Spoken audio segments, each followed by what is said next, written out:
नमस्कार सर्वांना. मी वैद्य मोहिनी Date. Doctors day निमित्त आज मला एक छोटीशी माहिती सर्वांना सांगायची होती. ती ही की वातव्याधी म्हणजे शरीरामध्ये अंगदुखी, जी जकडण असते, वेदना असते किंवा शोफ असतो म्हणजे स्वेलिंग असते, या सगळ्यांमध्ये स्नेहन का महत्त्वाचं आहे. तर ग्रंथोक्त असा रेफरन्स आहे की स्नेहक्तम स्विन्नयुक्तम तू वक्रम स्तब्ध सवेदनम काष्ठान्यापि शुष्कानी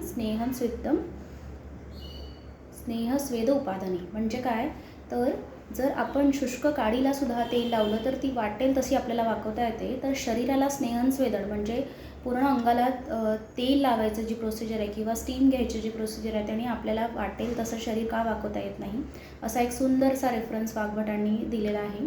त्याच्यामध्ये स्नेहन केल्याने काय होते, तर स्तब्ध म्हणजे जिथे स्टिफनेस आलेला असेल तसे अंग किंवा वेदना असेल तिथे, शूल म्हणजे आपण जे म्हणतो ते, स्वेलिंग असेल त्या ठिकाणी, वाकायला किंवा उठायला बसायला जिथे त्रास होत असतो तिथे स्नेहन केल्यानंतर स्वेदन केले तर आपल्याला त्या मुवमेंट रेस्ट्रिक्शन जे झालेले असतात ते आपल्याला अचीव करता येतात, म्हणजे आपल्याला त्या ॲक्टिव्हिटी करता येतात. त्यामुळे स्नेहन स्वेदनचं फार महत्त्व आहे. आणि वर्षा ऋतू सुरू असताना वातव्याधीचे फार पेशंट आपल्याला बघायला मिळतात. त्यामुळे स्नेहन स्वेदनाचं फार सुंदरसं श्लोक याच्यात वर्णन केलेलं आहे.